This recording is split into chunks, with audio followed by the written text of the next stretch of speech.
যারা সংখ্যার কথা বলে সংখ্যাটা বাড়িয়ে দিলেন,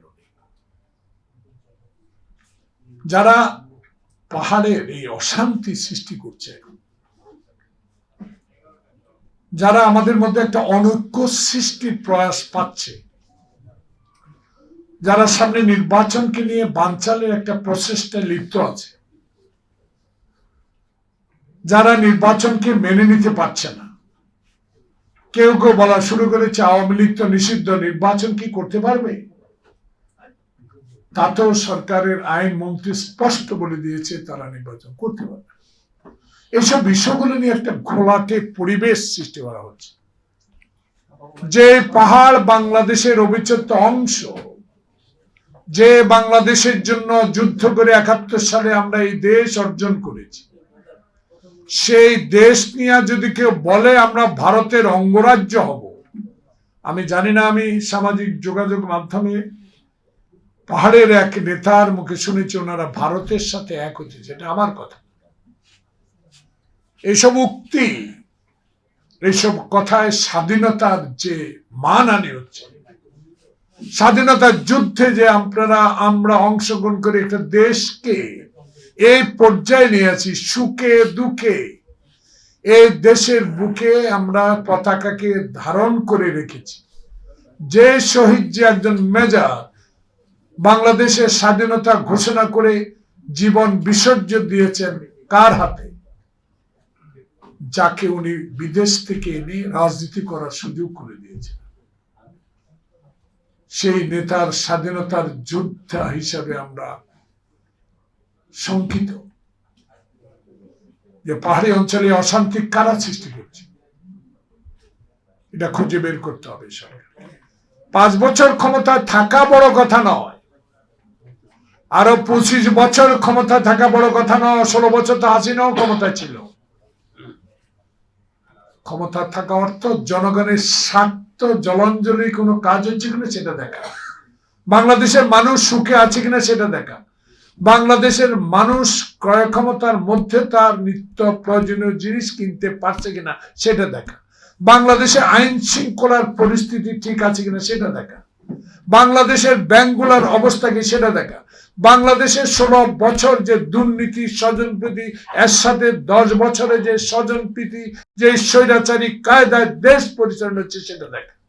তাহলে আপনাকে ছাত্র জনতার মুগ্ধ ওয়াসিম খোকনের যে রক্তের বিনিময়ে শয়ে লোকের আত্মত্যাগের বিনিময়ে 5 আগস্ট যে সংগঠিত হলো, হাসিনা চলে গেল, আপনি 1 বছর আজ কয় মাস ক্ষমতায়, এখন আপনার উপর এত চাপ জনগণ কেন দিচ্ছে আপনাকে 5 বছর রাখার জন্য? এখান থেকেই সেনবাগ জাতীয়তাবাদী ফোরামের পক্ষ থেকে, অর্থাৎ সেনবাগস্থ এই ফোরাম থেকে আমি আপনাদের মাধ্যমে উপদেষ্টার কাছে যদি সত্যি এটা বলে থাকেন, তাহলে আপনার কাছে হবে প্রশ্ন, 1 বছর 3 মাসে কত লোক সন্ত্রাসীর কারণে জীবন দিতে হয়েছে? আপনি আওয়ামী লীগের কত হাজার হাজার কোটি টাকা বিদেশে পাচার করেছে, সেটা কত টাকা আনতে পেরেছে? ব্যাংকগুলোর অবস্থা তো করুন কেন? আপনি তো একজন গ্রহণযোগ্য ব্যক্তি, আপনাকে সম্মান করি, শ্রদ্ধা করি, আপনার প্রতি আত্মবিশ্বাস আছে বিধে আমাদের দল এখনো বলে বিষয় হোক আপনার সাথে আছি, থাকবো। কিন্তু প্রশ্ন হলো, এই কথা বলাতে একটু মর্মাহত হয়েছি আমরা এইখানে।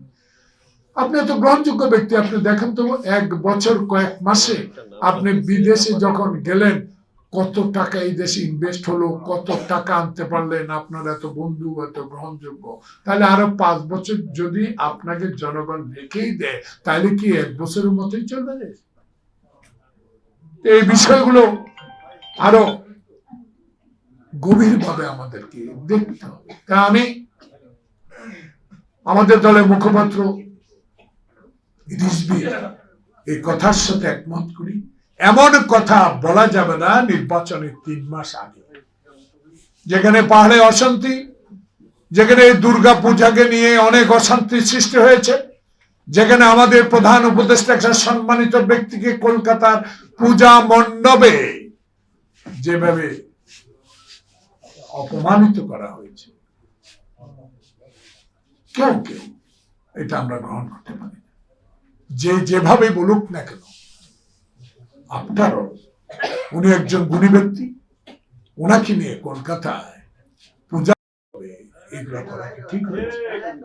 তাই আমি মনে করি বাংলাদেশের ইতিহাস করুণ ইতিহাস। এই করুণ ইতিহাসের পরিসমাপ্তি ঘটেছে 16 বছর বিএনপির আন্দোলন সংগ্রামে এবং শেষ পর্যায়ে তারেক রহমানের নির্দেশে ছাত্র জনতার বিপ্লবিক আন্দোলনে সহযোগিতার কারণে যে সরকার প্রতিষ্ঠিত হয়েছে সেই সরকারকে সহযোগিতা করছি, করব নির্বাচন পর্যন্ত, শান্তিপূর্ণ ক্ষমতা হস্তান্তর পর্যন্ত। যে দলে 1991 সালের মতো একটা নির্বাচন যদি এদেশে অনুষ্ঠিত হয়, সেই নির্বাচনে যেই দলেই সংখ্যাগরিষ্ঠ অর্জন করুক না, সংসদে যায়, সেই দলকে আমরা সমর্থন। কিন্তু বিভ্রান্তি ছড়ায়, এসব কথা বলে অমুক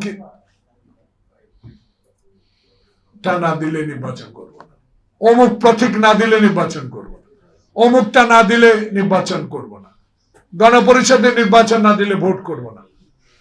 ভোট তো করবেন, রাজনৈতিক কৌশল এগুলো আমরা বুঝি। ভোট না করলে 300 প্রার্থীকে তো আগে নমিনেশন দিয়েছেন, আমরা সম্মান জানাই, আপনারা আমাদের বন্ধু ছিলেন। সে বন্ধুত্ব বজায় রেখে যে অত্যাচার অবিচার হাসিনা করেছে সেটা মনে করে আসুন না। জনতার যে ঐক্য আমরা গঠন করেছি, আপনারাও করেছেন, সে ঐক্যকে বিনষ্ট করার প্রয়াসকে আরো শক্তিশালী, হাসিনার হাতকে, এই ফ্যাসিস্টের হাতকে আরো শক্তিশালী না করার জন্য আমাদের যে ঐক্য, সেই ঐক্যকে আরো জোর করা দলে